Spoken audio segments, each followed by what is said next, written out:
welcome to 20Q, 20 questions with interesting people from the LGBT community and friends. I am your host, the very handsome Tim Kirk, and this time our guest is raconteuse, bon vivant, woman about town, filmmaker, writer, and producer Stephanie Sellars, whose latest project, Lust, Life, Love, explores the sex-positive world of polyamorous relationships. Stephanie is our guest today, and I'm going to start today right now with the first question, a bit about your background. Where are you originally from and what was it like? Hi, thanks for having me on the show, Tim. I grew up in New Jersey, but very close to New York City. So, I feel like I'm like a native New Yorker because I've been coming to New York City since I was very, very young. Oh, very cool. I'm originally from Long Island myself, and I've been living here for over 30 years with my husband, and we're fellow New Yorkers. I would like to go to my next question, bringing me to the theme, I guess, is which life experience had the greatest impact on you?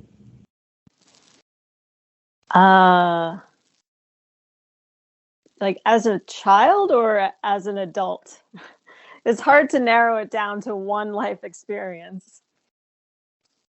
Okay, so let's say as an adult. Okay. Probably what I'm going through right now, separation and divorce. Really? Yeah. Wow, okay. Understood. Know someone who's doing that right now as well, and it's a very difficult. Yeah. I mean, it's forcing me to examine everything. Yeah. About my life and about myself and propelling me through transformation. So, I think like the most challenging aspects of life, if you're an open person, lead to that. It's interesting too, because what you're saying reminds me of a lot of the themes in the film itself. And I was just caught, especially by both Veronica and Daniel's final meeting in the film, when it seemed that they felt like they were very much alone, and it was a very melancholy ending, and it seemed that they both were searching, and I know that maybe the way the relationship went is there were agreements, and I think people agree to things in the passion or the experience, and maybe they don't follow the exact same letter as one character might to the other, and how they interpret that, or if they just agree with it, it's just because they were experiencing something new and everything was overwhelming to them, or maybe they just didn't really feel that level of commitment. Mm-hmm. I felt that Veronica seemed very, very sad at the loss, and Daniel he was somewhere at sea at the end. He was still searching, and he had a world open up to him, which I don't think he realized what existed, and that he was still chasing issues or desires, and he didn't know really what he wanted. So, yeah. So can I ask you what was, aside from your column, what was the genesis of the film, and how did you arrive at deciding the plot points and areas that you focused on? Because for me, there are three things that struck me. I figured inevitably New Yorkers will make the comparison to is the establishing shot of the Manhattan skyline and the music that was reminiscent of an older time put me in mind of Woody Allen. And you sitting there typing, of course, Sex and the City, which I am not the best gay in because I never really followed. But also the masks and the parties reminded me of Eyes Wide Shut a little bit.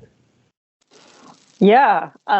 Thanks for pointing out all those specifics that reminded you of other films. And yeah, definitely inspired by all of those films, although I did not like Eyes Wide Shut. And that's part of the reason why I made this film, is to, as a response to movies like that, that are about this lifestyle that are not authentic. They're, I, not to disparage Stanley Kubrick, but that film um, did not authentically portray like this kind of world. I mean, maybe it was a whole thing, a whole other thing, but it gave the audience the impression that, oh, this is what these parties are like. They're very anonymous and kind of, so we're alienating and um, formalized, and that's not the reality. So yeah, yeah. Yeah, yeah. It didn't seem like genuine or authentic at all to me either. Also, the Woody Allen thing, the dinner or the eating, the Daniel coming home to Veronica's house, reminded me of Annie Hall bringing Albie Singer to her home, and very much in one sense. It's just that there was reminiscent. It was evocative of that as well. Um, so Yeah, it's actually I mean, that also is very close to home for me. I am a big fan of those old Woody Allen movies, and my husband, I mean, we're still technically married, is Jewish, and we shared that love of those old movies, and these characters from two different worlds coming together. And Daniel and Veronica are definitely from two different worlds. And the family scene is uh, representative of the one character, like, being very much an outsider, Daniel being an outsider in that situation, and having trouble adapting to Veronica's family. But Veronica's also, like, kind of an outsider in her own family, so that's how they connect.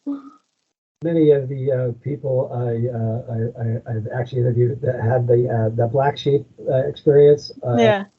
um, and they spend a lot of their adult lives trying to reconcile their issues. So, so Yes, I believe there's a black sheep in every family. yeah, oh yeah, yeah. I just came from a large family gathering. My sister passed away last month, and we had a memorial for her over the weekend. And an extended family, and it was very queer friendly, positive.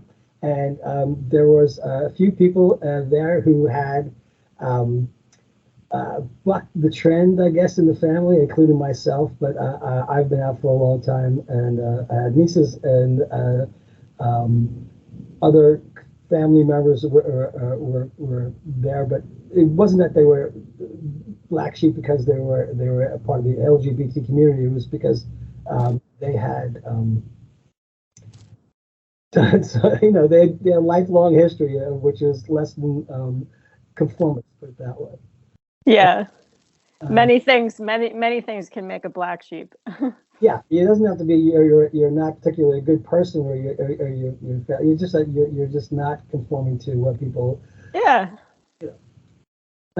So anyway, what would you say to anyone interested in an aspect of your experience? Meaning, if someone wanted to explore an idea or prospective opportunity based on what you can tell them, what would be the main thing to encourage or discourage them?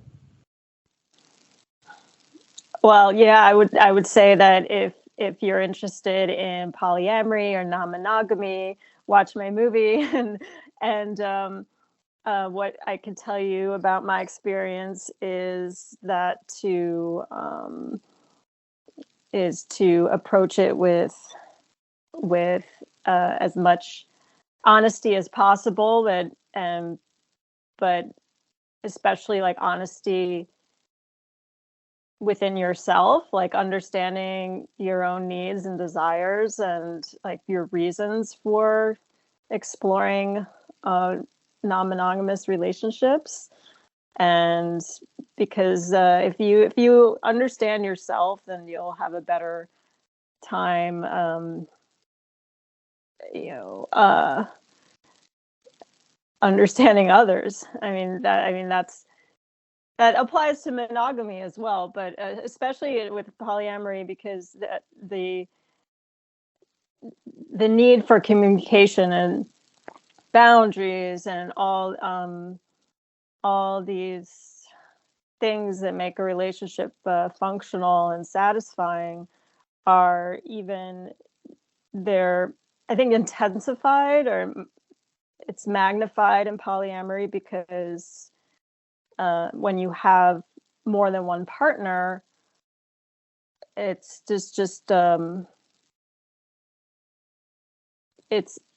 it's harder to like hide and ignore issues that may come up, right? I think there's a lot of complexity there, and again, some people will have a different interpretation and level of commitment and engagement, and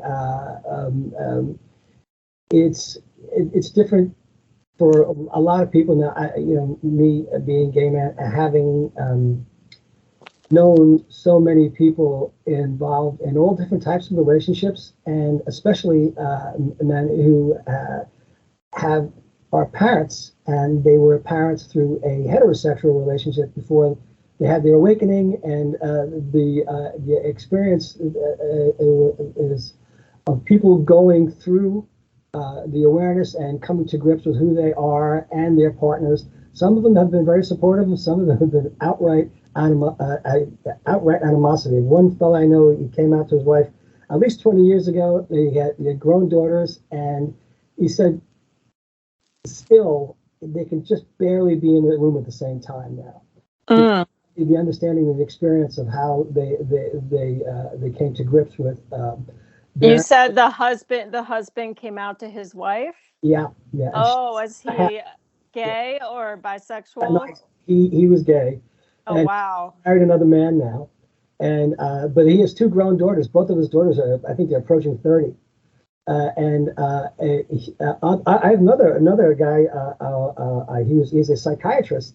He came out. He was 42 years old, and he came out and he told his wife, and she was very supportive. But I mean, myriad friends who had been married, and their kids are getting older, and their relationship has ended, and they are now in either a relationship with other men long term, or they're just single.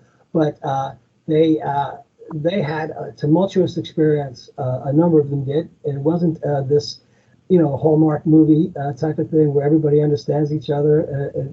It was yeah. And I think some people, because of their marriage, particularly one particular person, his wife felt this intense sense of betrayal, and she became enraged, and she went down the list of every single thing she could. So he has had a very difficult time. He did not expect her to react that way for such a prolonged period of time.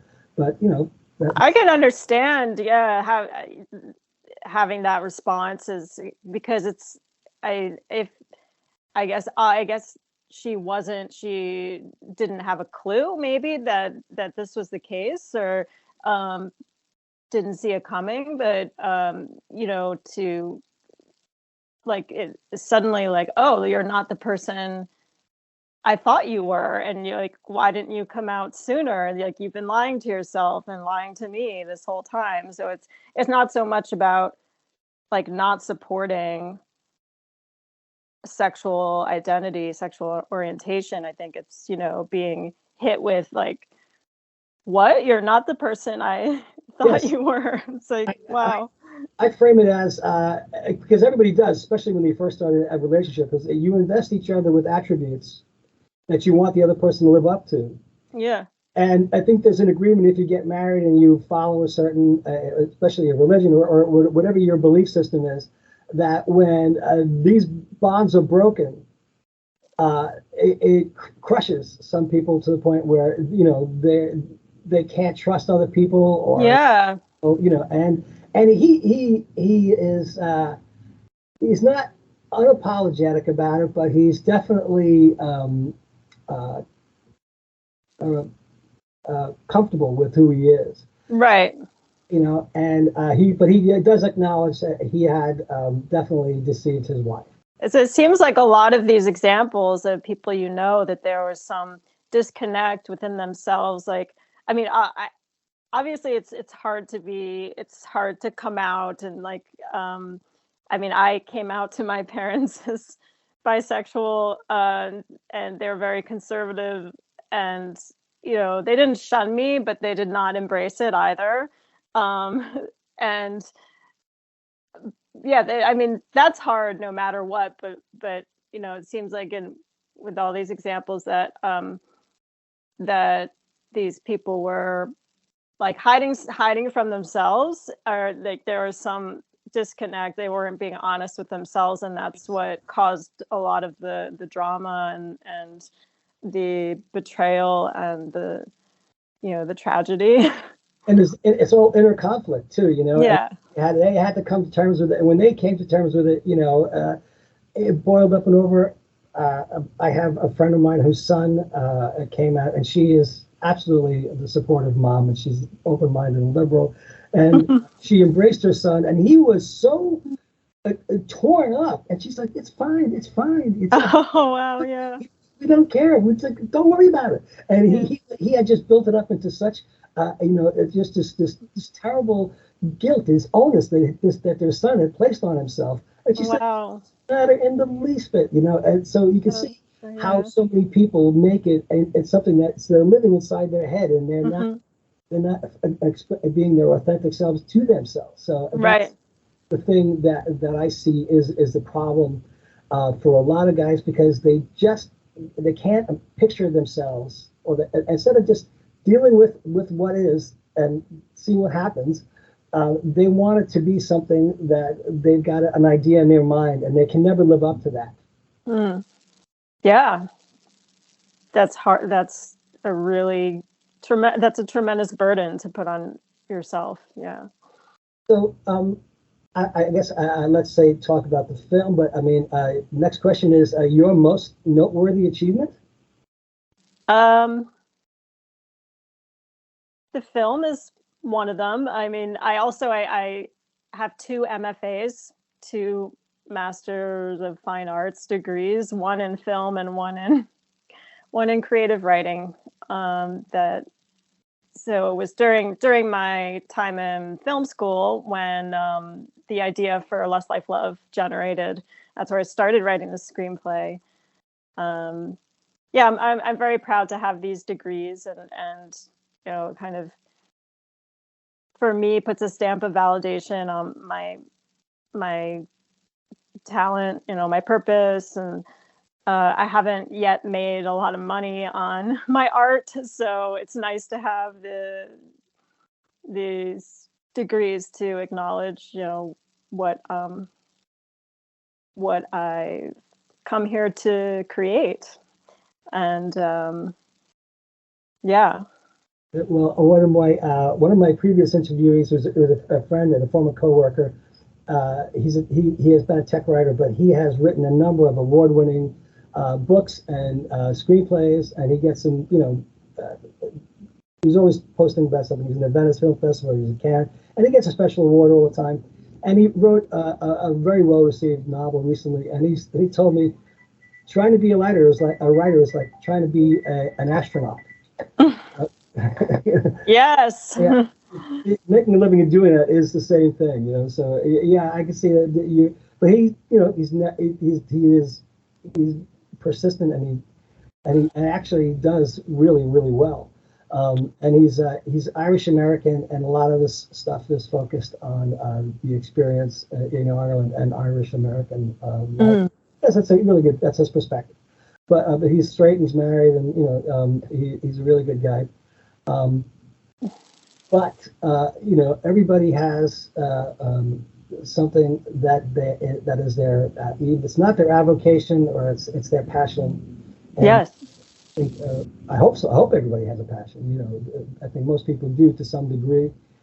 They pursue it, and whether it's a profession or as a hobby. Uh, So let me ask you, what is the biggest personal challenge you have faced? Was it a personal injury, a seemingly overwhelming task, a personal or professional goal, or a difficult situation you had to overcome? I think it's the same answer as maybe it was your first question, or but like going through separation and divorce, well, marriage, separation and divorce, that whole experience. Um, and during the time of the separation, I was also in a car accident. Um, this was just like 6 weeks. No, it was like February when that happened, and it was like um, it was very traumatic because I could have died considering what happened to Really? the vehicle. To the vehicle, yeah.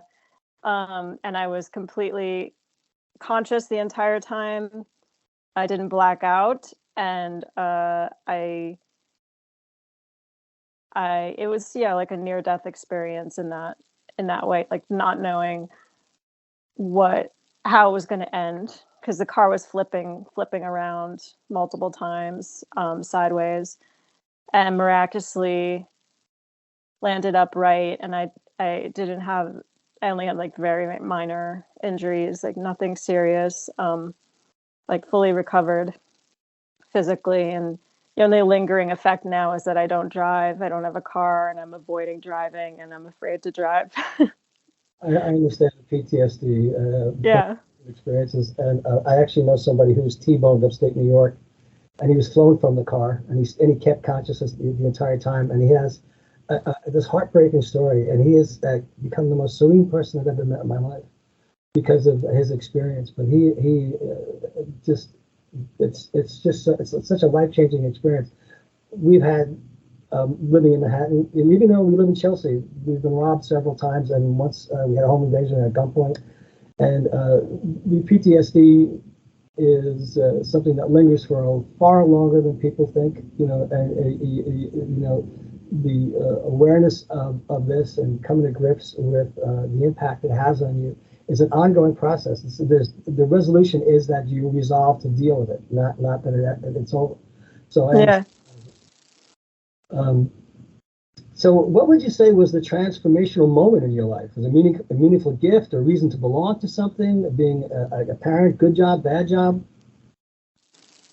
Um, like when my husband and I separated, like started to experience a lot of inner transformation, just how that kind of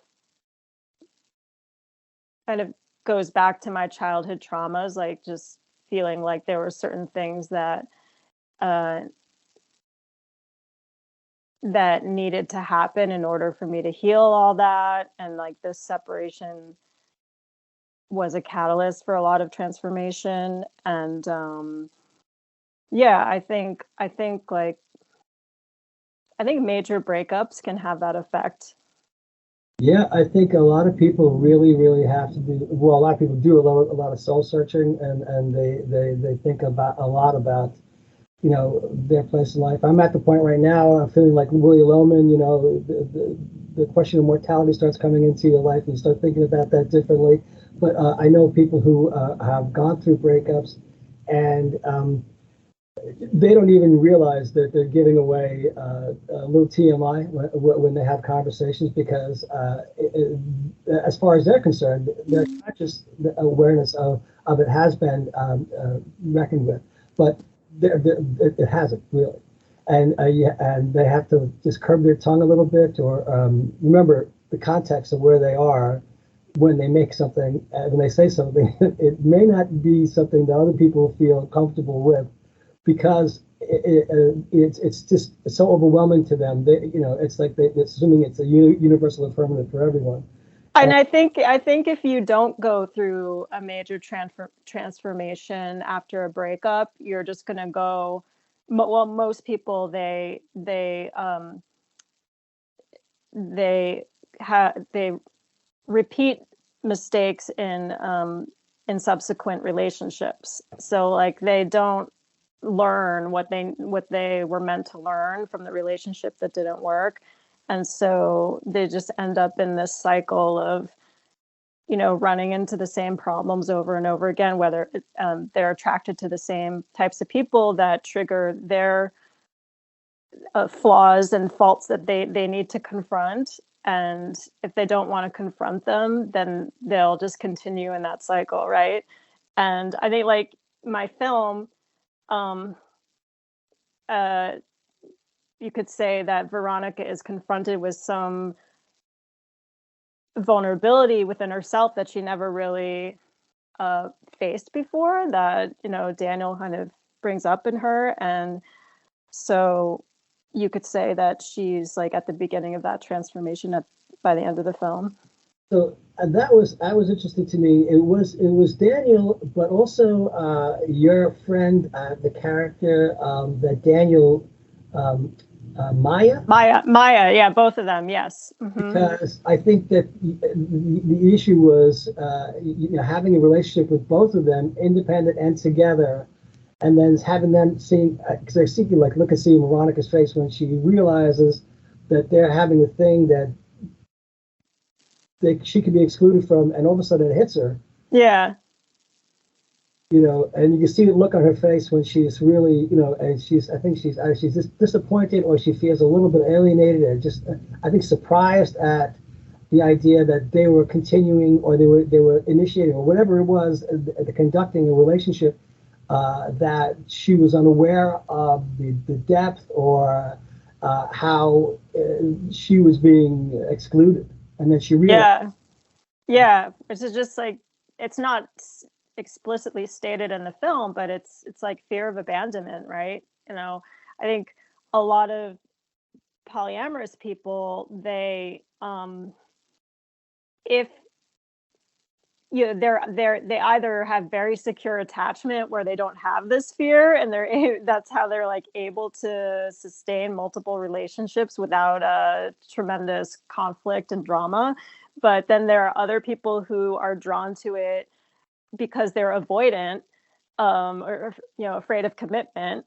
And then they're like, yay, this is great, like freedom, yes. But then when the reality of a partner, like being with someone else more in being in a deeper emotional way, that is threatening. And then they're like, oh shit.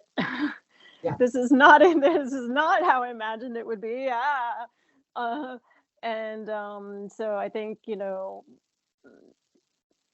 I think that comes across in the film, where like Veronica's like, yes, freedom, empowerment. At the beginning, I have all these partners, and everything's wonderful and empowering. And then there's someone who is a little too eager and wants to experience everything like for the first time, and it's too much for her. Like, whoa, no. By doing this, you're opening up your own vulnerabilities to other people.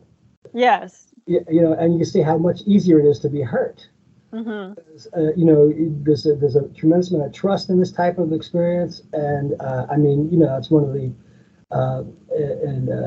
I think gay leather culture. There is experiences that people have, and this is not particularly mine, but I do know the word trust because of an activity that people engage in. That's a word that is a running undercurrent is trust, because it's really it's a dodgy type of thing if you're not completely at ease with the other person, if you don't know what they're going to do or how they're going to react, and lots of people get into things they think it's a little over their head, and they suddenly become afraid, and they pull back. Yes. Of an experience, because it's something that they just can't deal with. They don't understand. They didn't realize the Pandora's box they opened. And I think that's probably Daniel's thing. He had Pandora's box open, and he was exploring, and he was stimulated by so many things, and he didn't have any problem like hiring a sex worker or going off with Maya, and he didn't understand that the consequences of doing this, aside from his marriage breaking up, was that he was going to be alienated. Mm-hmm. Yeah. Yeah. So again, I go back to what drives you, what gets you up in the morning. Oh, to write. I have so many stories I want to tell, and I spent so many years struggling with procrastination and distraction. As I have a lot of creative gifts, and it's hard to choose. I'm very blessed in that way, but it also makes it like difficult uh, to progress. So, and especially with writing, which requires a tremendous amount of, solitude and discipline, focus. And so I recently joined this online like morning writing club that meets on Zoom, a bunch of writers um, on both coasts. It's like 8 to 10 a.m. on the East Coast. And I'm not a morning person, and I usually don't make it on like before 8:45, but even so, like I'll keep writing past 10 a.m. and I've been very consistent with this. It's helped a lot. So that's been getting me out of the bed in the morning recently. I think of two people, Ken Burns and Jerry Seinfeld, both talked about just every day you commit to a certain amount of writing, no matter what. Mm-hmm. But I think Ken Burns says 500 words a day or something like that. And Yeah, which is it's not that much actually. Yeah. Mm-hmm. and Seinfeld just if you don't force yourself to write, even if it's bad, doesn't make a difference. The discipline of doing something and turning it into a habit Mm-hmm. that you just gravitate to on a regular basis, it prompts you to, and it elevates your skill, and whatever you do. Me personally, I am a retired chef. Then I started out cooking, flipping burgers at the beach, and I just didn't realize I had an aptitude to it, and I started doing it. And I'm a graduate of the French Culinary Institute. I worked in restaurants all over Manhattan. My hands, I don't have manual dexterity anymore, so I can't do it. But it's the desire every time, every second you're working to improve what you do. Otherwise, there's no point in doing it. You really have to constantly apply yourself and want to get it down and keep getting better. And Yeah. that's the thing that you have to do. Otherwise, you're what they call a hacker or a shoemaker. So also, I have to, before I go any further.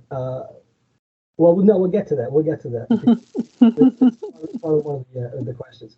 But the last question, oh no, not the last question that I had. The second to last question I asked before we get to yours is, what is your Zen?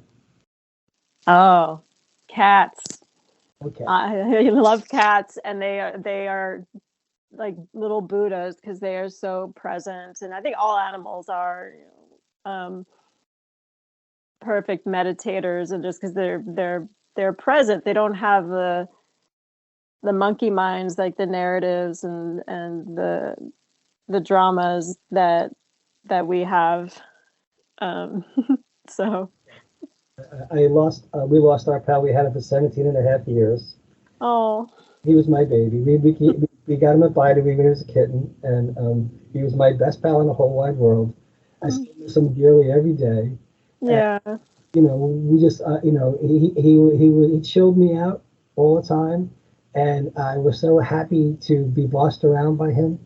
You know, I worked for him. I just, but just I miss him all the time. We still miss him. And we haven't actually gotten to the point of getting a new, bringing someone Oh, home. it takes time. I know. Like I just lost a cat a few months ago, and that was very hard with everything else that was going on in my life. And but I have one with me now who was also in the movie.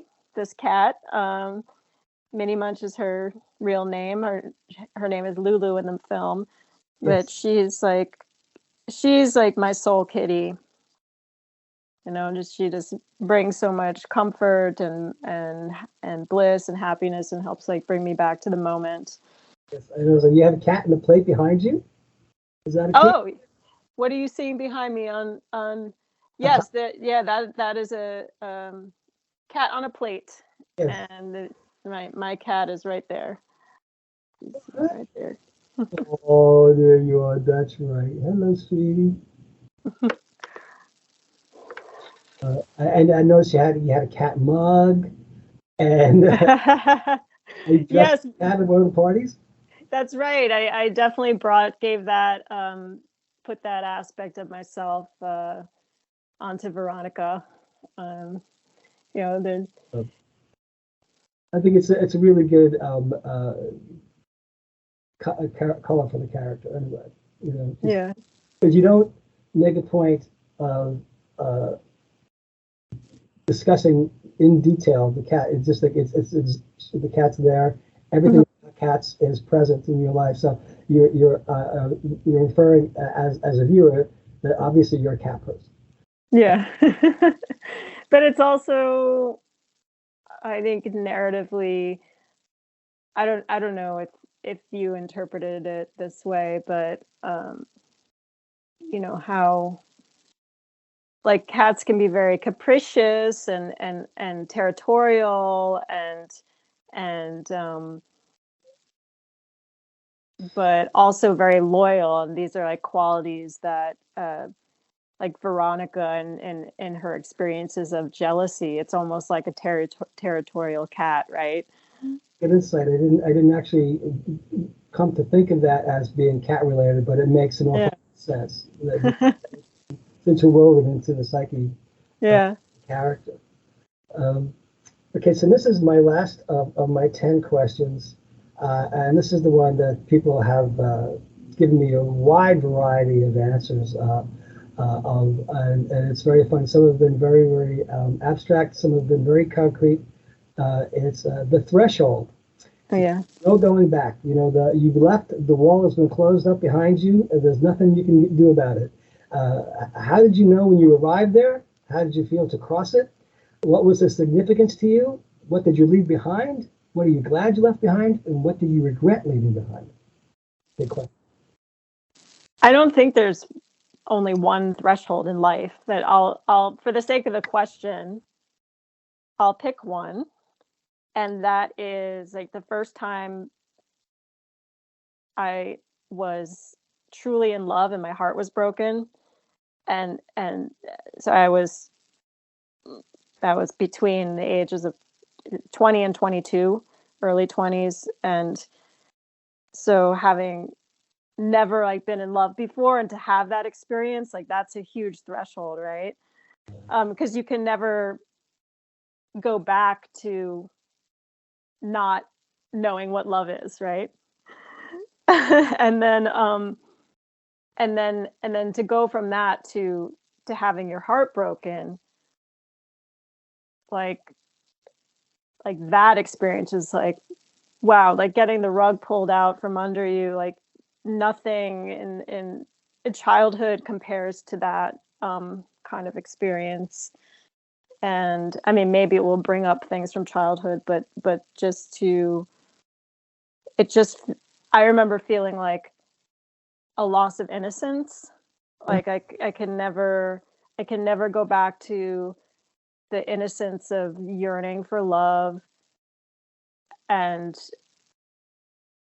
then having it and feeling like I was on top of the world, and feeling like, oh, I'm so special because of this experience, like almost like no one else understands this, which is ridiculous. But I completely understand. yeah. I've been married. We've been married for 32 years, but I had my share of experiences before. I like to compare that to I of course New Yorker, so of course I had took a stab at acting for several years, and when you have success and you're in a repertory theater and then you go out on auditions and you can see the body language, you can hear the actual the language of rejection, and you once you that's happened to you, you can see it coming a mile away, and you get sent to Yeah. one after another, after another, after another. People tell you you're perfect, you're great. You come in, you read, You walk into a room, there's 50 people who look exactly like you, talk like you, sound like you, dress like you, and you're like, wow, this is going to be a few times. And then you go through the whole thing, and what they say, it's all boilerplated, and it's standard. And but you can see it coming when you know that you're not going to you're not going to get this, and Yeah. crestfallen, and you just realize, well, okay, see, but you can't be jaded and bitter because you have to have the enthusiasm for Yeah. the next thing. It's really hard, and I've been through that too with the pursuing acting, and um I gave it up for the most part. I mean, that aspect of it, auditioning, and I acted in the film, and I act when opportunities come up, but it's not like my main profession where I'm engaged in the business of acting, like constantly auditioning, and I just felt like it was too much for me. I couldn't handle that amount of rejection and helplessness.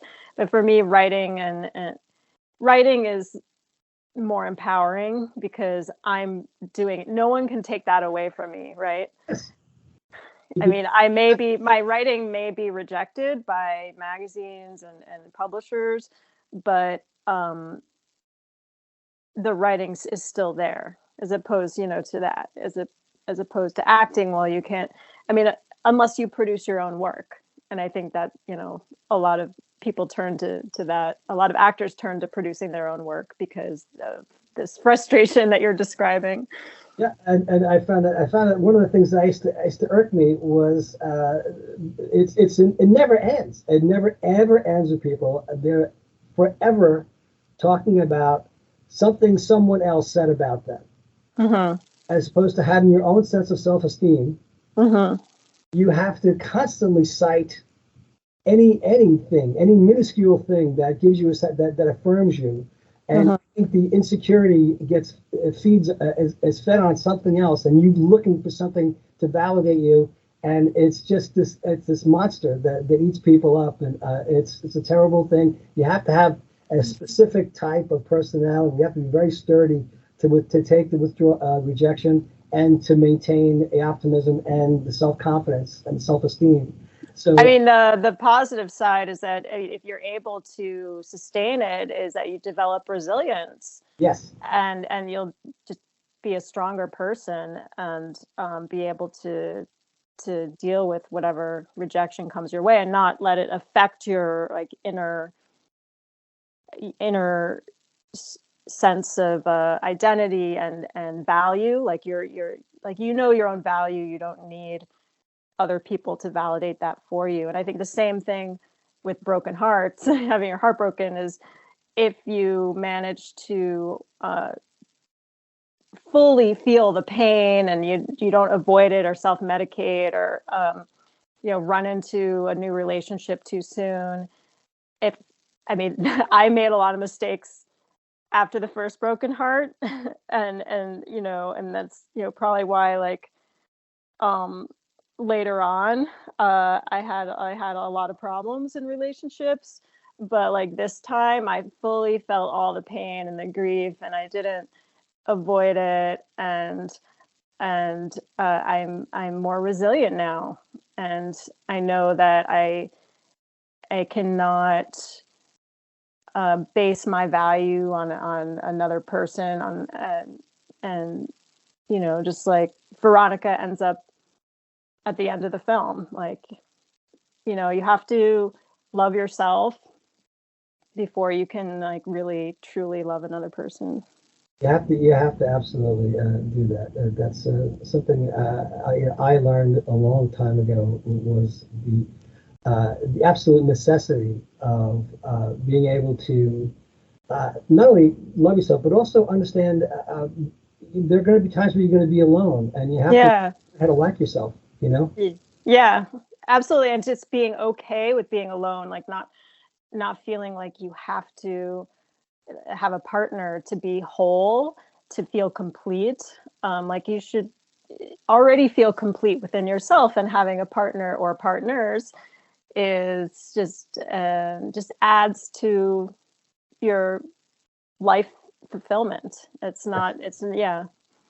A lot of your identity has to come from with, it's, I know so many people who, especially now recently with layoffs and jobs and stuff, especially in tech. I worked with a lot of people in tech, and so much they attached so much of their identity to the job that they had. Mm. Totally crushed. They just couldn't believe that they weren't the person anymore who held that sway or had that authority or that people took them seriously or anybody took them at face value. And suddenly you're just not that person anymore. And it's like Yeah. miles an hour and you stop, you're into a void. And Yeah. they don't know how to reconcile or how to be themselves. Without the job. I think it happens with parents too, like after their kids grow up and leave and Yeah. they've put all their identity into being a parent, and then if they, didn't have a career or yeah, so I think it happens in many ways. Yeah, absolutely. And I know that too. I know people have done that too. And, as soon as the kids get old enough, they've flown the coop or they've left the nest, and realize that they have not worked on themselves in their relationships, or yeah, they drift apart, and it happens. Oh, yeah. It happens. It's a far more recurring theme than a lot of people want to acknowledge. And I also have my oldest friend. He's still mad. He and his wife are still madly in love with each other. They've been together for 38 years. So it's not. Yeah. It's some people have just this great experience. They just truly love each other, and they crack each other up all the time. And it's great to see that in other people. But you also know that. I think the best thing is when people realize that it's over and to grips with it, because as opposed to, having to, you're in this netherworld where nothing is conclusive, and you really have to find what it is what's the substance. And if there isn't anything there anymore, well, this is what you're going to have to come to. Really. Yeah. It's just sad when people stay in relationships out of fear of the pain of not being in that relationship, even though there is pain in the relationship. It's very, very hard to break up. You're attached, and you really don't realize that you're holding on to something that's really not good for you. Right. Because you're so used to holding on to it, and as it's changed, you haven't been. It's been a continuum for you, so you're not seeing that. And when you realize what you started out with, how it started, how it went, then I think people go, oh, and then that's start having all these questions, and they have all these other issues that they have to deal with. But ultimately you'll feel worse before you feel better. But it's like you have to go to the nadir. I think that was one of your other questions. You have to go to the nadir in order to rise up again. Yeah. It's temper you. Aside from writing and making films, hobbies, avocations, pastimes? Yeah, I love dancing. I have been dancing since I was 5 years old. My parents put me into ballet class, and I didn't become a ballerina, but I love dancing and being on stage. And then I did, after a little bit of ballet, tap and jazz for years, and then till I was an adult. And then as an adult, got really into like partner dancing, like swing and Latin dancing. And so, I've always maintained that. And, I have the skills and I have the passion for it. And I just, a lot of different styles of dancing, but I gravitate especially to swing dancing, blues dancing. And, yeah. I have a friend who actually does that. She actually does also retro. She does the 40s look, and she's even gone on to like the when the MTA pulls out the vintage trains. Oh yeah, that's cool. And then they go and they do a dance, and everybody fun, yeah. Just dresses up in retro clothes, and she's very, very big on that. So my mom taught me to dance. I'm surprised at how many gay men do not know how to dance. I'm really utterly surprised that so many don't. I used to. You mean like partner dancing as opposed to club dancing? Yeah, because do that. But and it's happened to me. There was a place I live in Chelsea, and there was a place down the street that's now closed. But while it was open, we were there one night, and a woman who was, say, in her early 60s, had recently retired and left the city, came back. You know, once you hit a certain age, you know you can't go to a nightclub. You know, you're too old for that. It's not your crowd. They don't want you there, and Yeah. you're going to be what you wanted. And she just said, "Does anybody know how to dance?" And I was the only person in this place that was crowded who did. So, and you know, I'm no great shakes, but I can shake a leg. And my mom taught me how to dance. And next thing you know, my dance card is filled with all these women who, and I very much enjoyed doing this. Until one night, we were there, and a crew of guys from a restaurant we used to go to came in, and one little guy he insisted on leading, and I had never, I had always been the lead. Mm-hmm. I was just very, very flattered. I was very tickled the fact that he put his hands this way. And I was like, oh, okay. Yeah. I thought that was very cute. But so, and I very much enjoy doing it. And I think there's a lot of people just the recreational or the fun aspect of knowing how to dance, move your body is, as opposed to just that, you know, the club dance where you're just jumping up and down and doing over that thing. It's a great way to connect with people too, and you don't even have to have much of a conversation with them, but you can connect with them in this other way through the music, yeah, through bodies, but not sexually.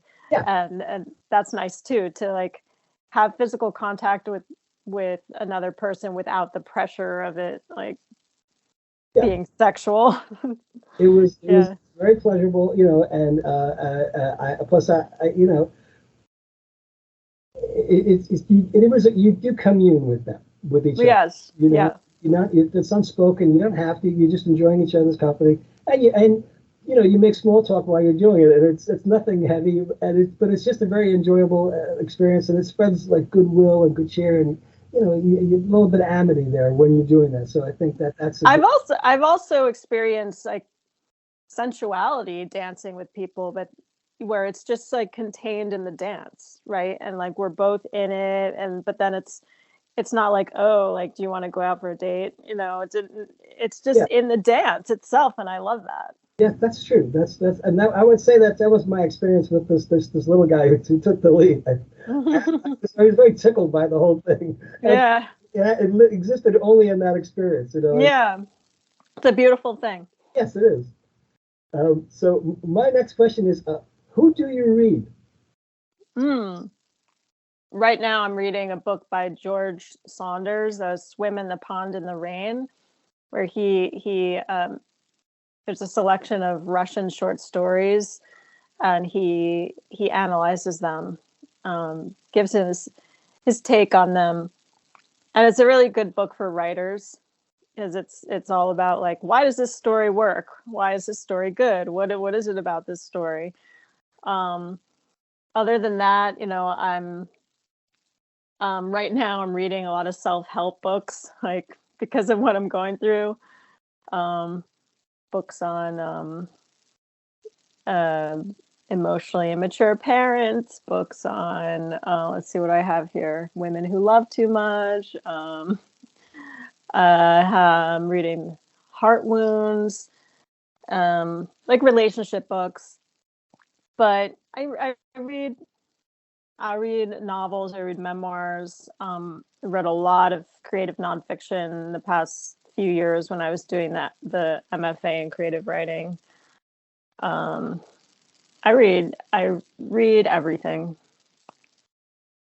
I'm interested in a lot of history myself. I read a lot of history books. I've been reading a lot about my Irish background, and particularly focused on, because I've seen a few things, but I've been reading a lot about the Irish famine.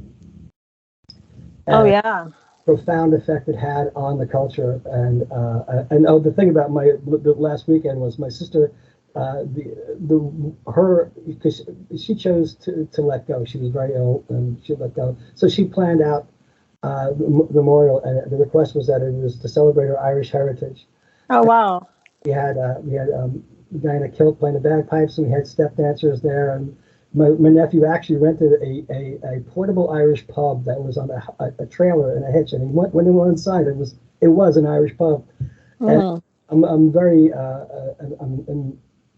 I feel almost guilty as to not knowing or not being as informed as I am now about the incredible experience that happened to so many people in that country. And at one point before the famine hit, it was 8 million people in Ireland, and after 1851, there was 3.5 million people. Hmm. So they lost more than half the population, and all the people who left, virtually all the people who left the country, knew they were never coming back to see their family again, and they were all teenagers. Hmm. And to see and to get that insight and to understand how it affected, and I have cousins in Ireland who are so much more lettered and aware and educated in American history than most Americans are, and we know virtually nothing about the history other than just the collective fable that people want to believe in. The Quiet Man type of story where it was cute and it was a horrific experience for so many people. And Yeah. Leon Uris, he and his wife had done a picture book. It's called Ireland, a Terrible Beauty, which was done, I think it was done in the 70s, and it was before the Irish turnaround in the economy. And you could see remnants of the past of the culture in these photographs. It was a photo essay, basically, but it was beautifully shot. And you could see how people were so proud to hang on to these aspects of their culture because they survived. And we think of them as just being these little cute little places, but don't understand these things. These things are the toughest, hardest places that people. Well, some of my favorite writers are Irish. I went through an Irish writer phase in college. I did a thesis on Oscar Wilde and Yeats, and yeah, so big fan of The Second Coming. the, of the Irish writers, Yeats, Oscar Wilde. Who else do I have on my bookshelf? They were all men, though. I don't know any female Irish writers. But I did love the novel Brooklyn by Colm Toibin. Do you know this novel? Irish writer, Yeah, smart contemporary. It was published in uh, 2005, maybe. my mom. When was it? No, 2008, I think it was. And it was adapted into a film Yeah, starring Neil Jordan directed. Sarari. How do you say her name? The actress who was in Little Women, and so Sarah's Irish name. I know it's good.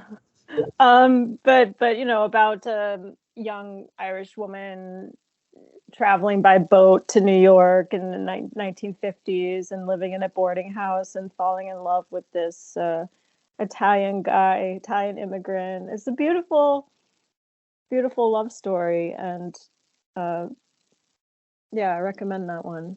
My mom loved it. It was very. I consider my mom's story. I'd like to write my mom's story. I consider her Copperfield's Ashes.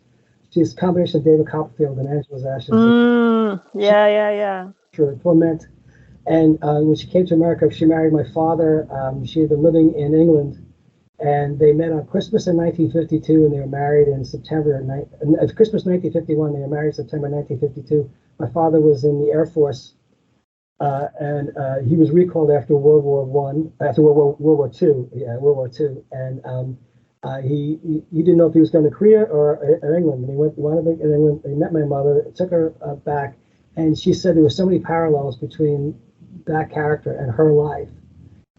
Living in Brooklyn, and they lived in Brooklyn before they moved out to the suburbs.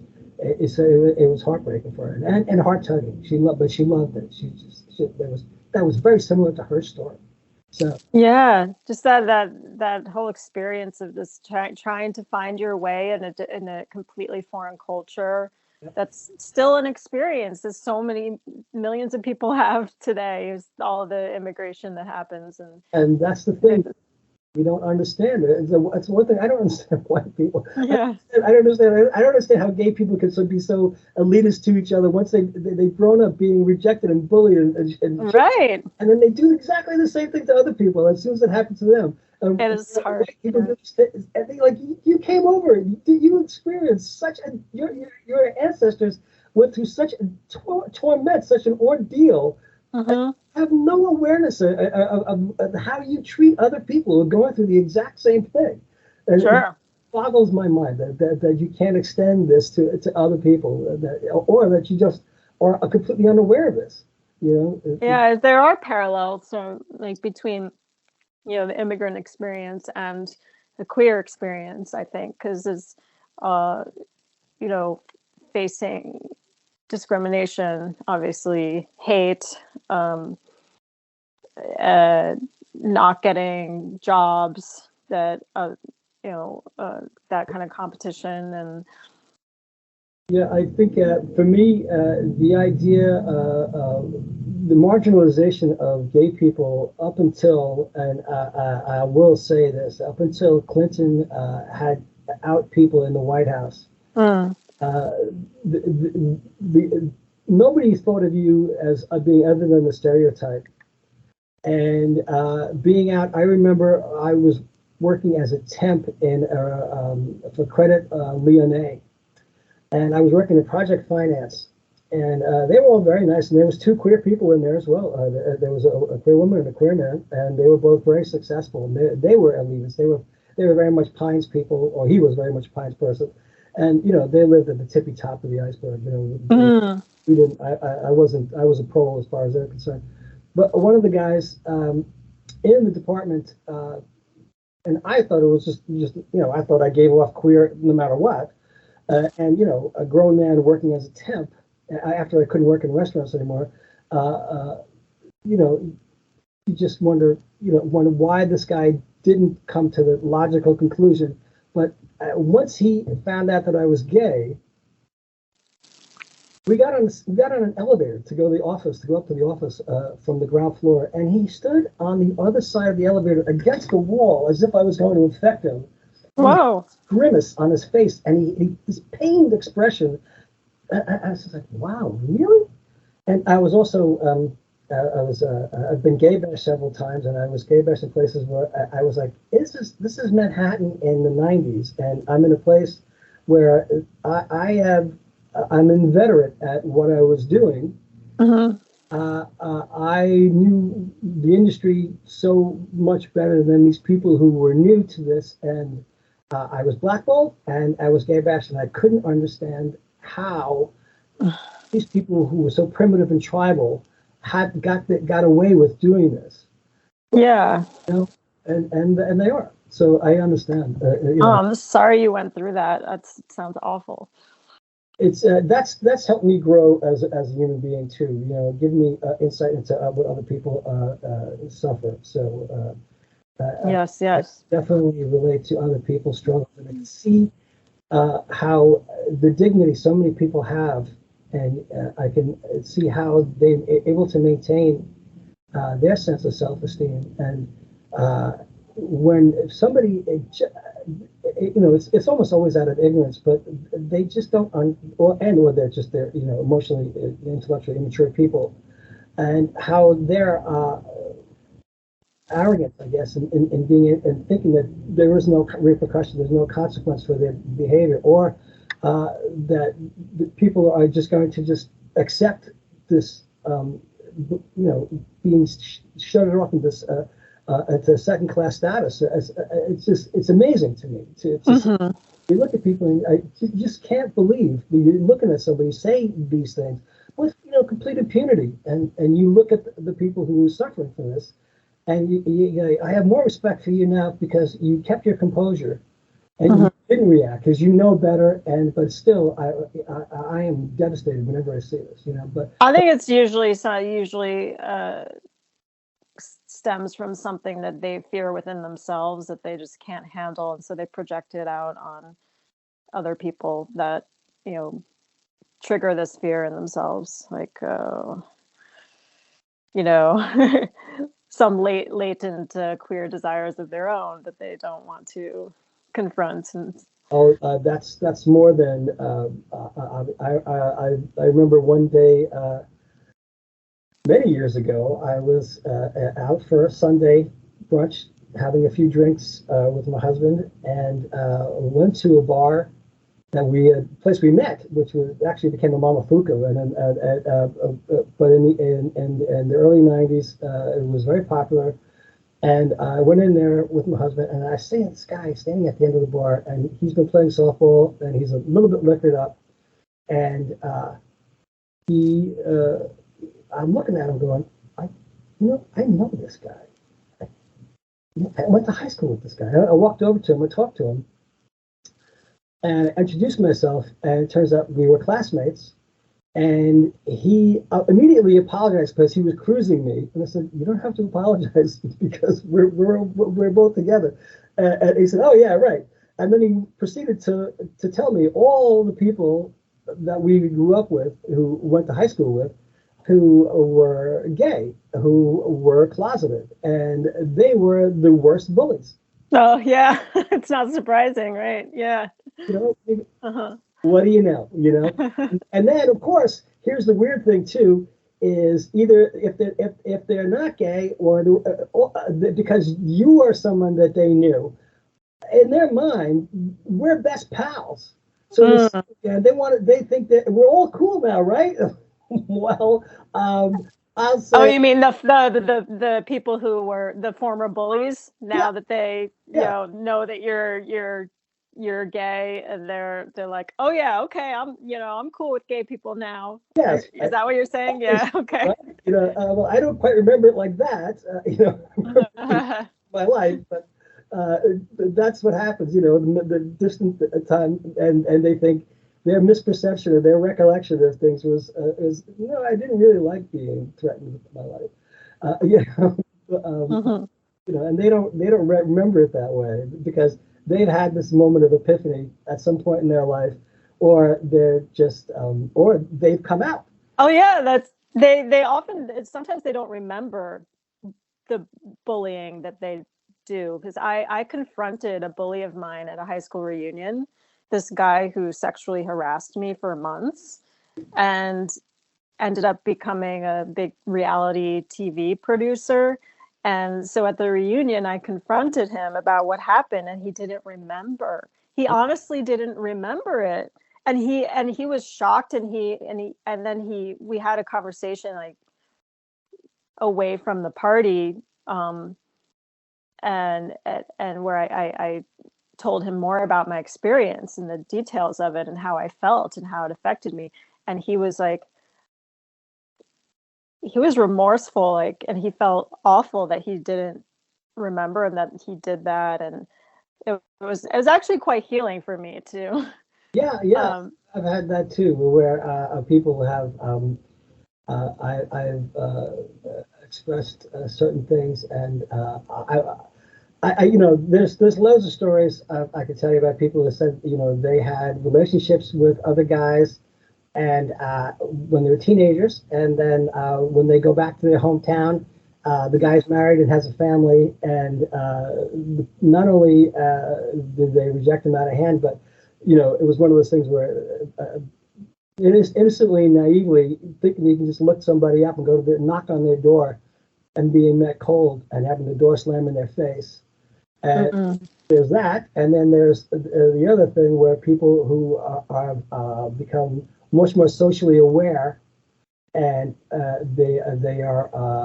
they think, because they think they're fine with themselves, that nothing that happened in the past matters. And some kid is walking around with this giant boulder on his back for years, Mm. deal, and they never, They don't remember it, like it's like they blocked it out, right? Yeah. But I just think the fact that, yeah, but I think the fact that I shared this with him like really affected him, because he, like, I got a message from him like weeks later saying, I really feel bad about this. Is there anything I could do? And it's like, no, no, it was just enough to be able to talk to you about it. And Yeah, I think that's for me. That was the thing, and I'm also at the age where life's too short, and people who I had disagreements with who have come around, I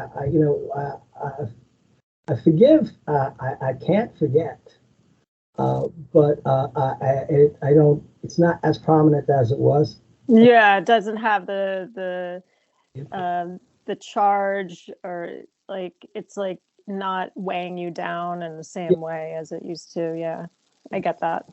so, but and it's just better for my own well-being and my own mental health to not carry that around. Yeah. Why would you do that? Why you're the one carrying this? You're the one doing this. They're walking around fine.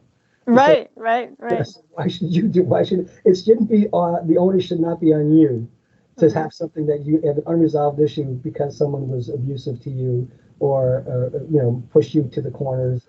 Yeah, you don't need to confront them necessarily in order to heal it within yourself, Yeah, because they may not be capable of hearing you, or apologizing, or whatever you might want from them, but you can like do that for yourself.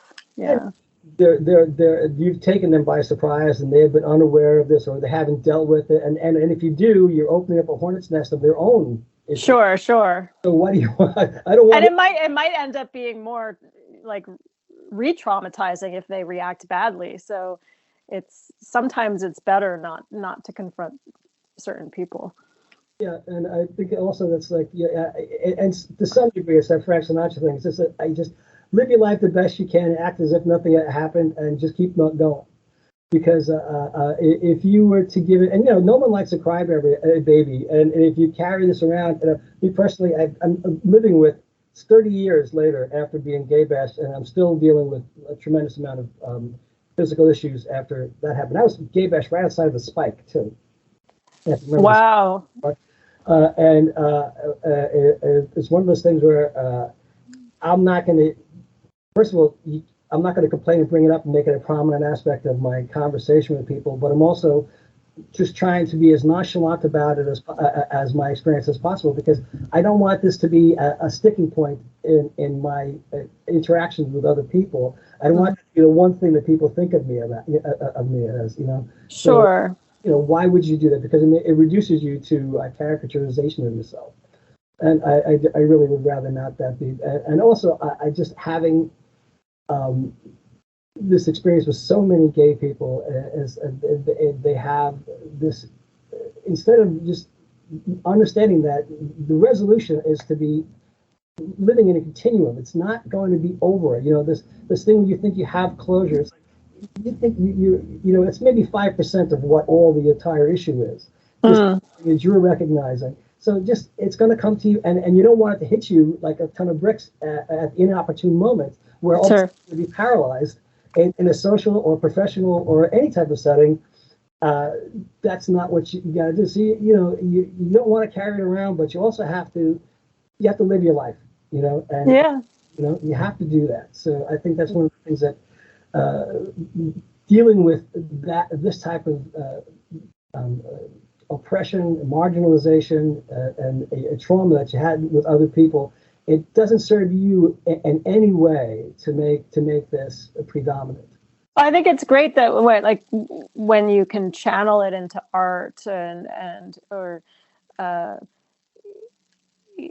artists who've experienced these kinds of traumas, queer artists, or like any artist, when you're able to take those traumas and like turn them into stories, turn them into art, into to films, and to books, and to shows, comedy, even, that alone can be incredibly healing, and it's a way to share the experience in a way that's not a, a burden to other people. Yeah, yeah. You don't want to you're channeling it into especially if you could show something else. what something that people can take a lot easier than Yeah, but it also could be moving and healing to them yeah, if they yeah, and then they relate to it and like see themselves and like, oh wow, I that resonates with me because I've had a similar experience and I feel like connected I, to this artist, to this film, or to whatever it is. Yeah. yeah, because the thing is for so many people is they need someone to address this in a way that they can digest it and take it in that makes sense to them, that crystallizes.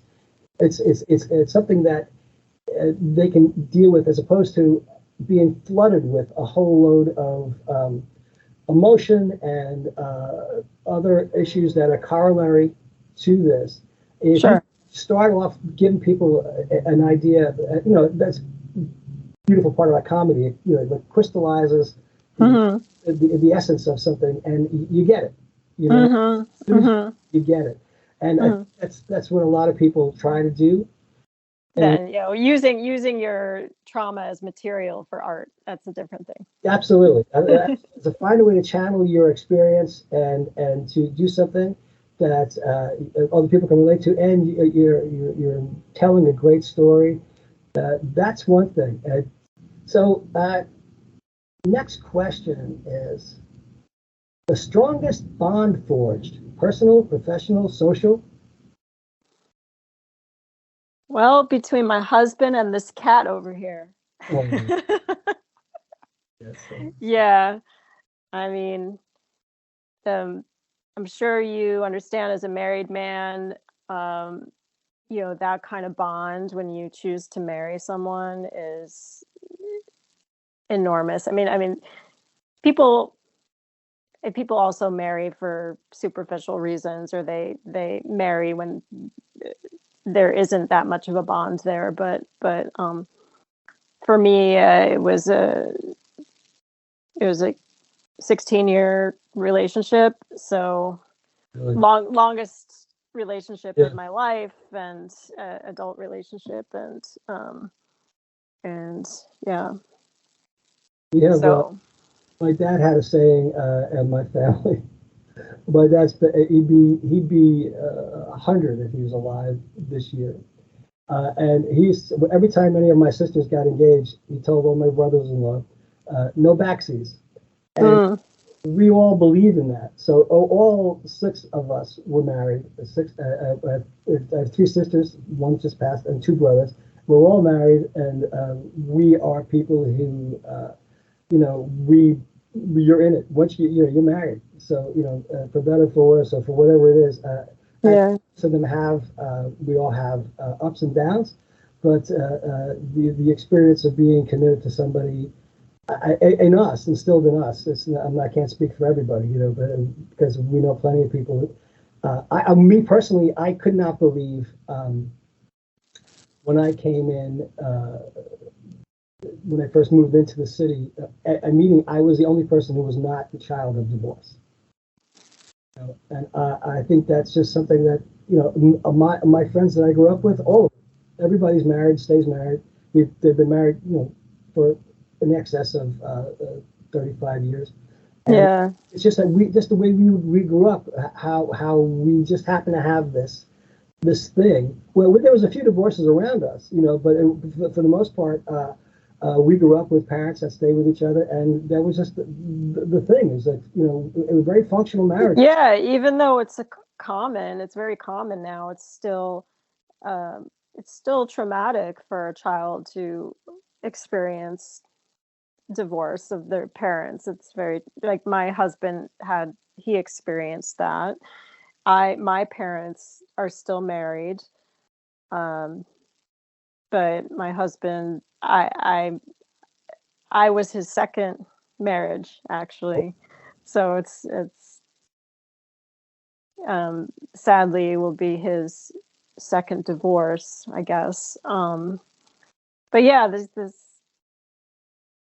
the whole it's more than half, I think, more than half of marriages end in divorce. So it is kind of a miracle when they do succeed, and not only because the people are just afraid to leave each other, but because they truly are happy together.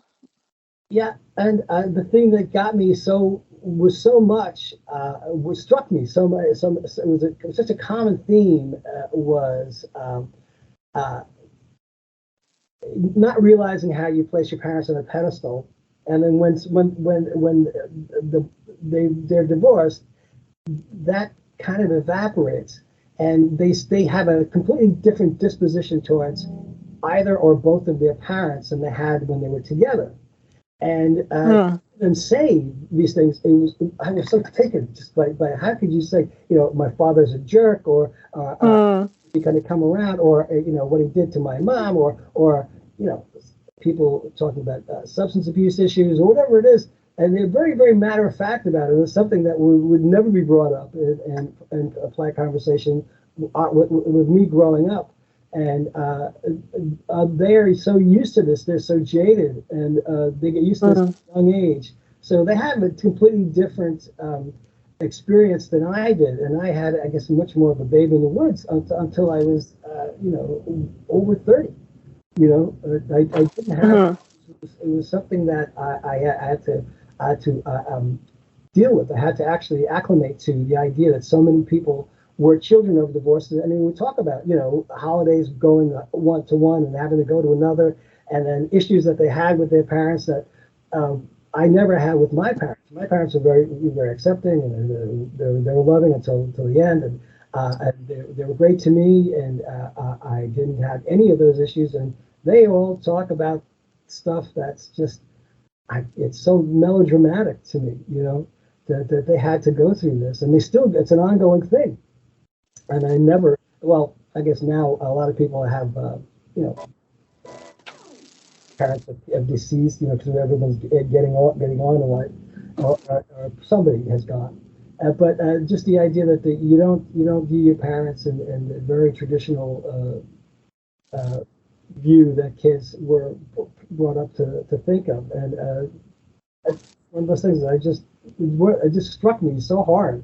I couldn't get over it that they were so dismissive of their parents' new partner, or they didn't. They knew far more about their parents' foibles than we knew until they got older. Uh, Mm. you know about the dad likes to gamble, dad cheats, and stuff.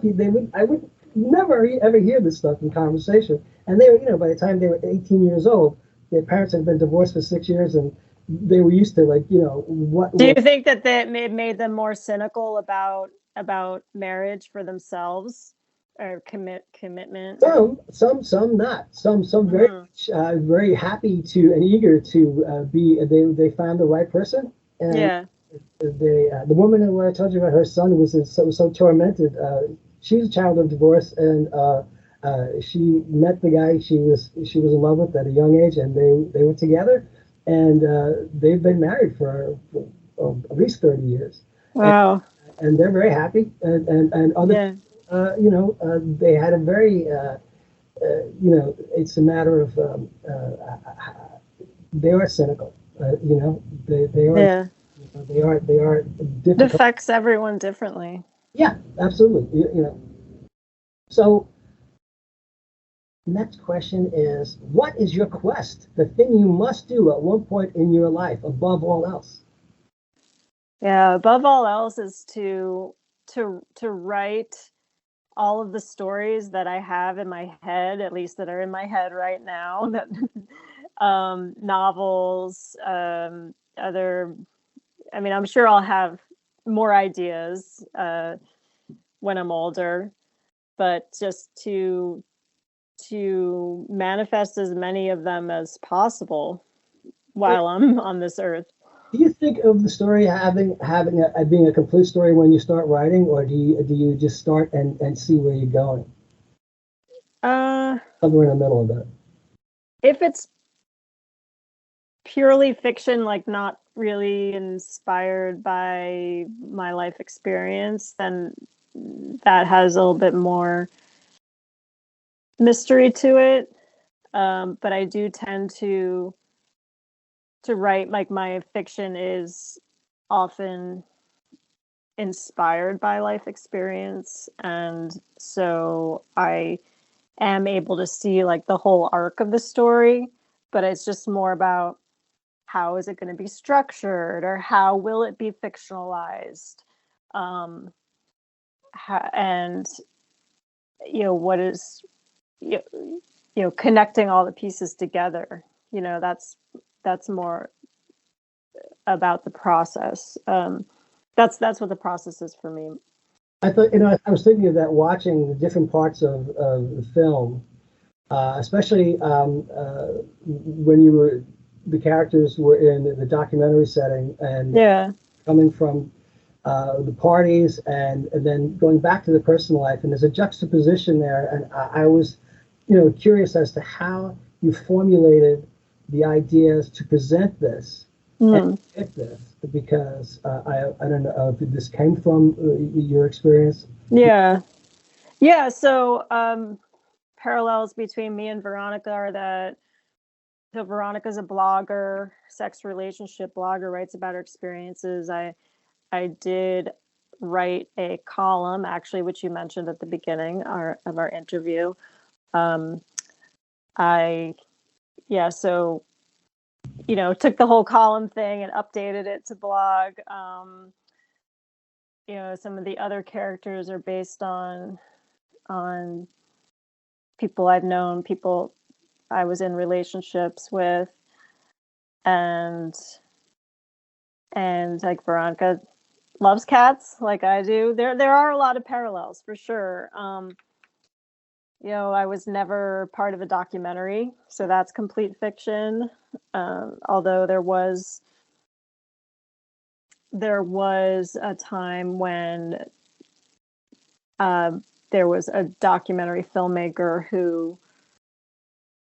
who shot a little, like, a sample scene that she was going to pitch to some networks or something, and I was a part of that. It was a bunch of polyamorous people in someone's backyard, and so that experience inspired the whole documentary subplot. So I just took that little experience and expanded it. I'm also curious as to, in you're telling the story, there's got to be certain mechanics and there's certain points that you use to expand or continue the story. So when you get to that point, when to move the story forward in your mind when you're writing, and you're drawing on personal experiences, uh, how do you integrate that is always it's fascinating to me how someone is able to do this, because I always think of the John Patrick Shanley telling the story about how easy it is to write a fairy tale. It's like Cinderella had two mean cruel sisters, and that's it, and you accept it. The story goes on, and like Yeah. but it makes the motor of the story has to keep on going. It's like the Michael Curtiz and Sam Wood thing. When you make a movie, just like start off and keep going. Don't explain. Just keep going. Well, just I mean, film school, like all of my education, um, helped a lot with that, and like understanding story structure and like what works in narrative, um, is not always realistic, or you have to take the truth from the reality and apply it to the narrative. But when how things tend to play out in real life are not as compelling to watch, on screen. So it's like, in terms of timeline, like how, and the pace of scenes, or maybe it's more so in how conflicts escalate. Like in real life, you have two people sitting, like how we are, chatting for over an hour, and and there's a lot of digression. There's there and there's if we were to put this in a movie and you know, the audience would be like, what is this about? I don't understand. And you know, like, where's the conflict? Yeah, Where are the stakes? Where's the conflict? So just like knowing all this and having outside feedback as I was working on the script and then also during the editing of the film, that's a whole other story. That, you know, from the story that was in the screenplay is not the same story that you saw on the screen, as there were changes made in the editing process. We actually had to shoot additional scenes after the initial production happened in 2017, and then in 2018 we shot a whole other week of a couple of new scenes, because we realized that there were some holes in the narrative that were not apparent in the screenplay. And I always think that people don't have to know what's on your mind as long as you know the story and the high points and the low points. It's like you have to know everything else, you know, but they do have to know how to follow the story. Yes. Yeah, and you can leave out a lot of the what led up to, because you know everything is, you know, that's what jump cuts are for. I like to go to the next thing, you know. But you know, when a scene ends, you don't have to explain what happens between the end of the scene until the next one. People are going to say either time has passed or something has happened, and then when you go to the next scene, right. As long as the audience is able to make the connections, and they won't be lost. Yes. So I want to keep it too much longer. I was going to go get a few more questions. Is there anything you would change about A, yourself for A for you, or B for another? Yeah, I mean, I'm just working on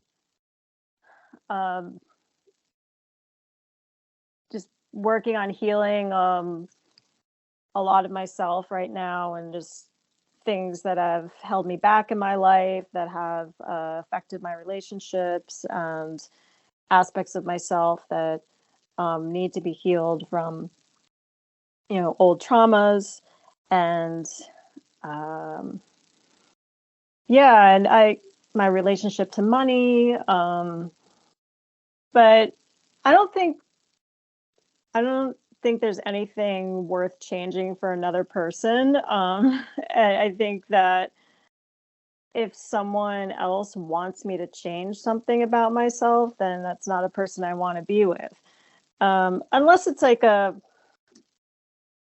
it's not like an aspect of me, but more like a habit or something like that. I would be willing to look at and see if I could adjust it for the other person. Like, for instance, I have the tendency to be late, and but it's not, it's not like a part of my, it's not like asking to change, like, oh, I don't like that you sit in a room and write. I don't really want you to do that. No way, I wouldn't change that. Or I need you to give up your cats. No, I would not change that. Like, things like that, no. But if it's like, you know, it really bothers me when you're late to meet me, or like we have to go somewhere together and you're always late. That was a problem in my marriage, actually. And it's very hard to break this habit, you know. It's a lot easier to arrive on time to virtual meetings because I don't have to, you know, get ready, get dressed, get my stuff together, and track the amount of time it takes to travel somewhere and all of that stuff. I completely understand. And I'm unlikely to change something inherent about me. If there are things that are an acquired habit that I'm unaware of, or I can do to improve the situation, and it's usually something, you know, I'm doing something irritating, or or I'm unconsciously unaware of, I Right. it's on something that really isn't really that important, and that maybe Or I, like communication too, like, if I'm communicating in a way that's too aggressive or that's not kind, things like that. Yeah, I'm willing to change. self-awareness and self-improvement. I think Yeah. the things I could do, you know. Okay, so would you say you are more freewheeling or structured? More freewheeling in general, but I think I'm more structured than my husband because that was another conflict in our relationship. He was too freewheeling, like just all over the place, scattered, and that's really we had a lot of conflict about that.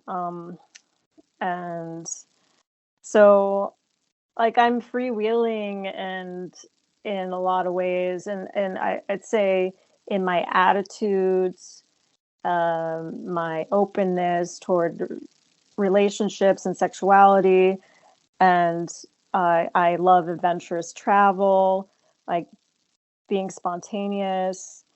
Um, but it's like liberal politics. But in terms of my daily life, I'm more structured.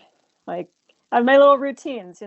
Yeah, I found out myself. I never thought myself, but I used to refer to myself as the soul of practicality at a job I had, because I discovered that I had the ability to get a whole lot more accomplished by having a routine that I would stick to.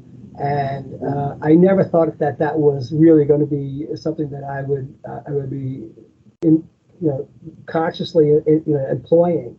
And even though I think of myself as somebody who prefers spontaneity, and I do but also at the same time, you know, due to experiences, once bitten, twice shy. That happens in some ways, and I think that there's a balance. I wish I knew how to strike, you know.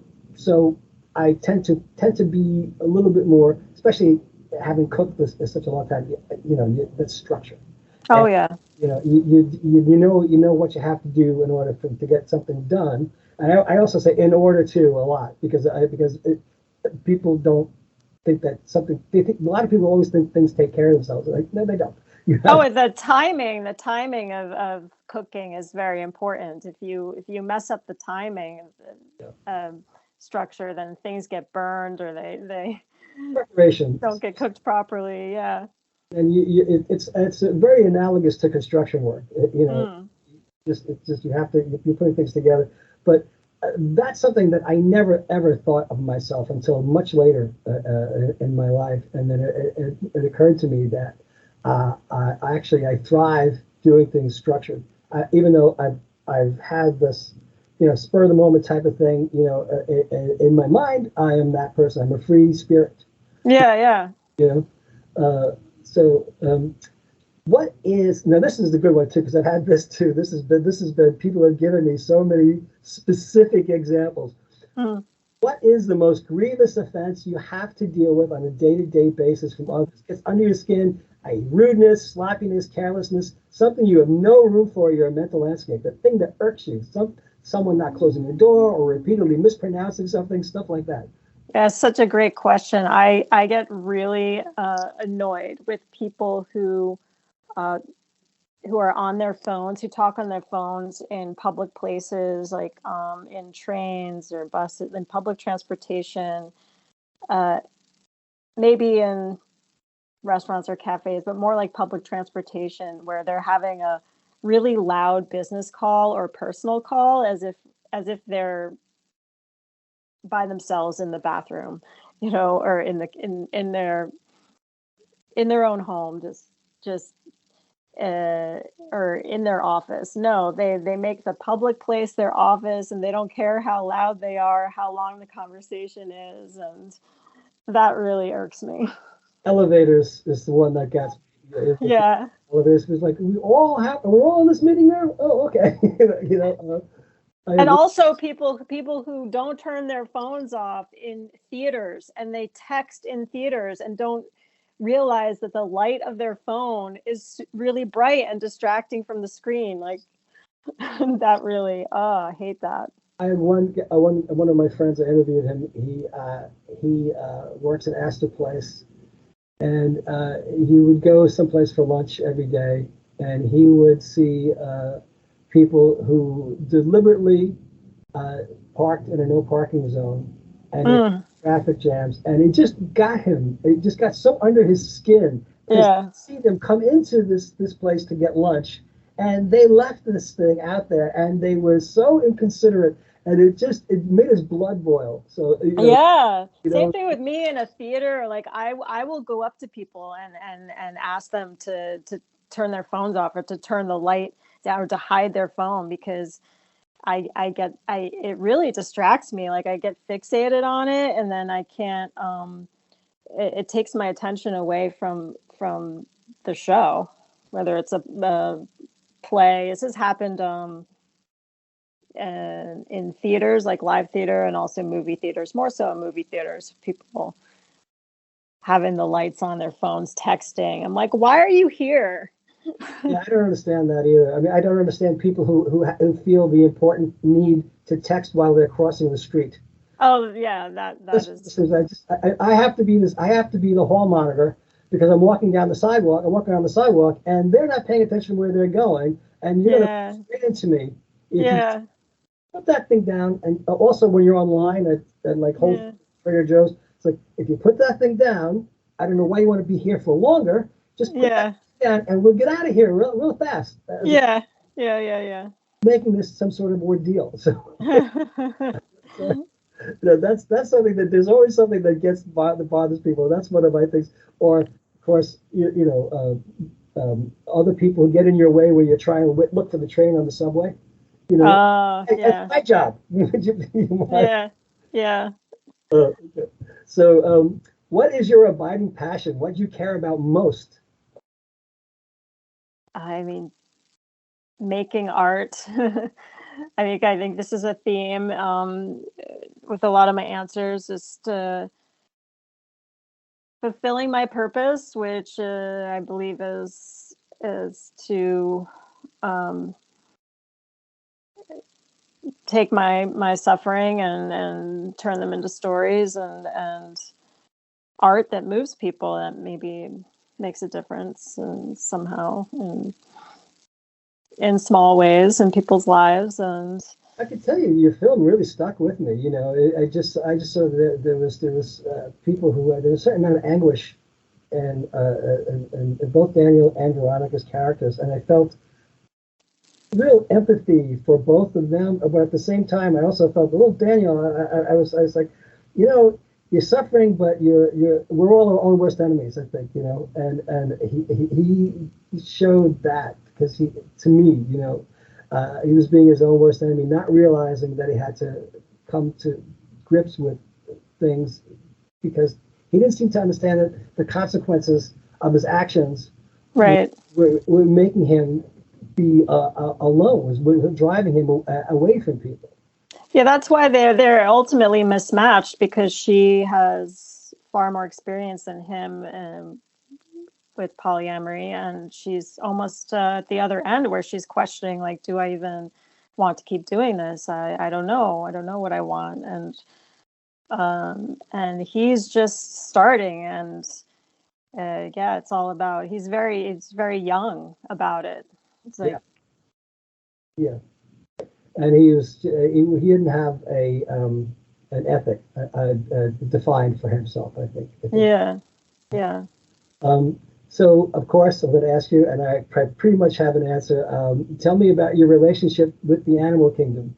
Oh, I am a huge animal lover, and of course, cats are my spirit animal, and but I love all animals. I grew up with a dog. I had a rabbit. Um, got married at the Bronx Zoo. And traveled to Thailand, Africa, where I've seen elephants and lions, and I'm going to Kenya again in May. Um, so yeah, I love wildlife. I'm very interested in wildlife conservation and how, climate change is affecting these animals and that are that may go extinct in our lifetime. It's so sad to me. I actually I went to Fordham and I lived about 4 or 5 blocks from the Bronx Zoo. And in those days, Tuesdays, Wednesdays, and Thursdays, the Bronx Zoo was free, and I used to go to the Bronx Zoo every Tuesday, Wednesday, and Thursday. Oh, wow. And I've been there over 200 times, and I befriend with the elephant that they were trying to stop. Happy? I know her, Oh, and she used to come over to me because I would come up with a bag of chips, and she would just ignore everybody else, come right over to me, and she would nod, and she was able to take the tip of her trunk and flip it into my bag and suck out chips. oh my gosh. So, and she every time she saw me, and she would let me pet her trunk. And Wow. yeah, and I hadn't been there in 7 years, and I didn't realize. Just was so unconscious, and it was so immature. Came back, I came back and looked. She came right over to me again. And Wow. Because yes, they have very powerful memories, yes, they do. elephants. Yeah, and they grieve when a family member dies. They have very strong like family structures, and I've seen like a tremendous number of elephants like all at a watering hole where I was actually very close to them, and this was in Zimbabwe where I was with a group and we went into this little shelter, this little wooden shelter that was completely open, but right near this watering hole, and hundreds of elephants came. So we saw the biggest males, like like feet, just a mere like 10 feet away, like swaying their trunks, like smelling us, and like little babies, and they were all drinking and just like observing their interactions with each other, and they and I, and they like people don't um realize how important these animals are to the earth. The thing that got me most recently was seeing an entire herd of elephants come back to the same spot every year to honor Yeah, who saved them. And yeah, they would come back. And yet, yeah, how do they know? How do they know to right. come back every year? And how did they? And it was just to honor this guy who saved their lives. And Yeah, wow, that's amazing. I think they know more than a lot of people think, like that they are spiritual beings, and not only sentient beings, but they're spiritual beings, and they are intuitive. And I know that my cat, like if I'm going through something, if I have anxiety about something, it's like she knows it before I'm even aware of it. Yeah, Like yeah. she starts to act up and um reflects and mirrors what like my emotions. So I'm That, always fascinated by that. yeah, yeah. I'm a big animal lover too, and I think that the shame. I also was friendly with a giraffe too, believe it or not. Oh wow, yeah, It yeah. was I fed some giraffes and they're so cool. They yeah, just walk over to you and they're silent, and they just come over to you and they acknowledge you, and you're like, wow, this is the coolest thing. And just you're communing with them, and you just gives you a profound different take from that moment on, from when you become friends with an animal. yeah, Can't speak to you, and you can't they can't do you any good, and they're still like and like the only thing you are the obligation to and give. we're the only species that has the power to change the course of the planet. Like they were here. um they've occupied land, and they've like they the crisis that we're in now, they didn't cause it. Humanity did. And then but we're the only ones that have the power to alter that course, and they're like at our mercy. And that's just I get depressed about this sometimes. Like all the koalas in Australia, Yeah, yeah, burnt, like it just and so many. It just kills me to see them, and the just the cruel inhumanity to Yeah. inhumane, and that just bothers me so much about people. I don't understand how you could, but then I can understand people. That translates into how you treat other people. You know, That's true. It's not just about animals. Like it's a sign, and how a person treats an animal is a reflection on what kind of human being they are, and with human beings. if they can't do anything, the best judge of character is how you treat people who can't help you. Yeah, yeah, sure, sure. It's like if they are not in the position or able to do, and you can't gain anything from them, Hmm. that's it. How you treat them is real Hmm. who you are to me. Uh, Yes. and I think that the cruelty is unbelievable, but also I still eat meat and I still have to reconcile that. And Yeah, that's a tough one. Yeah, I've tried veganism. It's hard for me. I'm mostly vegetarian and pescatarian, but I don't eat poultry sometimes. Um, I'm very selective with that and avoid dairy, but I'm not so strict that I'm not a strict vegan, but I yeah, kind of lean toward plants more. I used to throw I used to have these parties which I was pretty well known for Christmas parties at work and when I worked at NBC. And one year I did the first year the party was a real smashing success. I had just put out all the food, and I turned around and I saw all of these friends of mine who I worked with who were Hindu, and I saw the look on their face because, and I was like, "Oh, you idiot! Ah, You." yeah. So that struck me like a lightning bolt, and then I Mhm. very consciously made sure that I made vegetarian and vegan food. And Just to have the option there, yeah.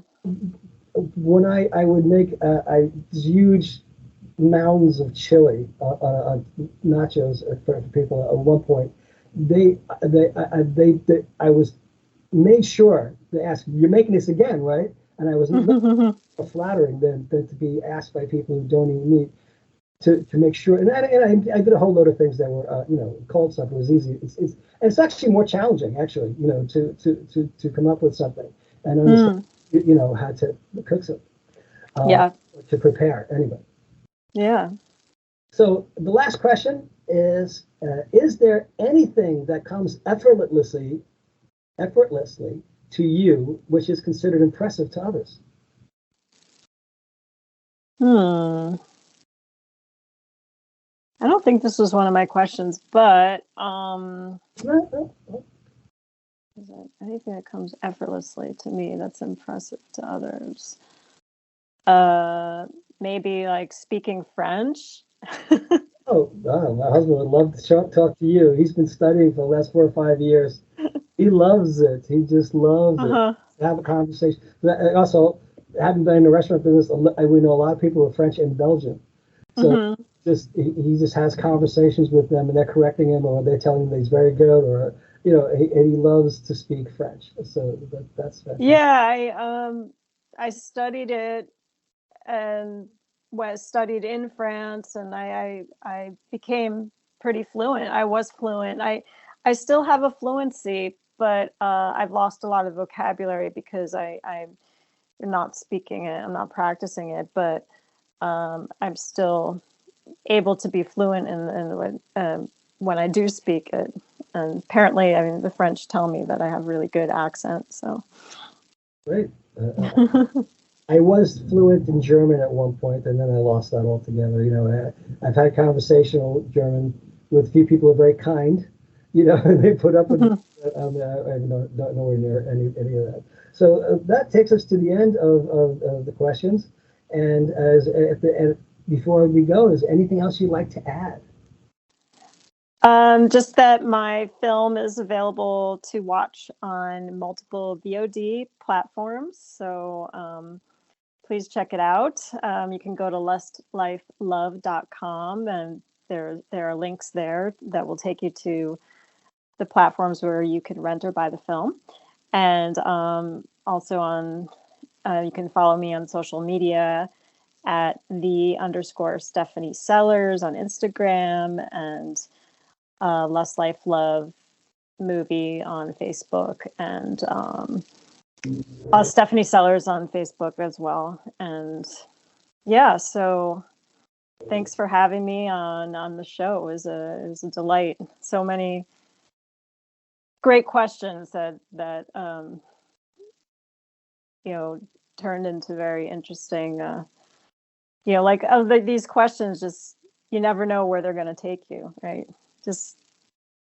Well, thank you very much. I'm very flattered, and once again, thank you. I'm going to close as I always do. Thanks for listening, everyone. See you next time, and as the kiddies say, peace out.